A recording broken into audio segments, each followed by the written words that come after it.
Hi மக்களே, தீபாவளி டைமில் எங்கே பார்த்தாலும் ஸ்வீட் ரெசிபியாக தான் இருந்தது. ஸோ நம்மளும் ட்ரை பண்ணலாம் அப்படின்னு இந்த எம்டிஆரோட குலோப் ஜாமுன் மிக்ஸ் வாங்கியிருந்தேன். இதில் தான் இன்றைக்கி வந்து நம்ம குலோப் ஜாமுன் வந்து மேக் பண்ண போகிறோம். இதை பண்ணுறதுக்கு ஒரு ஜல்லடியில் வச்சு இந்த மாவெல்லாம் சலிச்சு எடுத்துக்கணும். கரெக்டாக இது 1.5 கப் அளவு இருந்தது. எதுக்கு மெஷர்மெண்ட் கப் அப்படின்னா நம்ம பாகு காய்க்கிறதுக்கு யூஸ்ஃபுல்லாக இருக்கும்.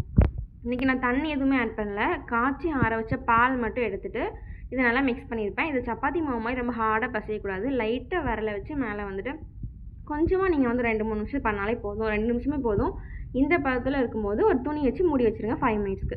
இன்னொரு பக்கம் பால் காய்க்கணும். நம்ம எந்த மெஷர்மெண்ட்டுக்கு மாவு இருந்ததோ அதே மெஷர்மெண்ட் அளவுக்கு நீங்கள் சீனி எடுத்தாலே போதும். அதுவே நமக்கு நார்மலாக தான் இருக்கும். இதே கப்புக்கு 2 கப்பு தண்ணி எடுத்திருக்கேன். மாவு 1.5 கப், சீனி 1.5 கப், தண்ணி மட்டும் 2 கப் எடுத்திருக்கேன். இது நல்லா கொதிக்க விட்டு இதை வந்து பாகு வந்து நம்ம எப்படி எடுக்கணும் அப்படின்னா, ரொம்ப கம்பி பதம் வேண்டாம். கம்பி பதத்துக்கு முன்னாடி கொஞ்சமாக கொல கொலன்னு இருக்கணும். எண்ணெய் பதத்தில் வந்து எடுத்துடணும். ஏலக்காய் வந்து ஒரு 2-3 ஏலக்காவை தட்டி உள்ள ஆட் பண்ணியிருக்கேன். ஃப்ளேவருக்காக லைட்டாக 1 ட்ராப்ஸ் ரோஸ் எசன்ஸ் ஆட் பண்ணியிருக்கேன். இது வந்து ஆப்ஷனல் தான், உங்களுக்கு வேணும்னா ஸ்கிப் பண்ணிக்கலாம். கொதிச்சு வரும்போது கலரும் ஃப்ளேவரும் சூப்பராக இருக்கும். இது கம்பி பதத்துக்கு முன்னாடியே நம்ம வந்து ஸ்டவ் ஆஃப் பண்ணிடணும். இந்த டைமில் வந்துட்டு நம்ம பசங்க வச்சு இந்த மாவெல்லாம் உருண்டை பிடிக்க போகிறோம். கையில் எண்ணெய் ஆட் பண்ணிவிட்டு நல்லா அதை வந்து உருண்டை பிடிக்கணும். மேலே எதுவும் வெடிப்பு இல்லாமல் பிடிச்சிக்கோங்க.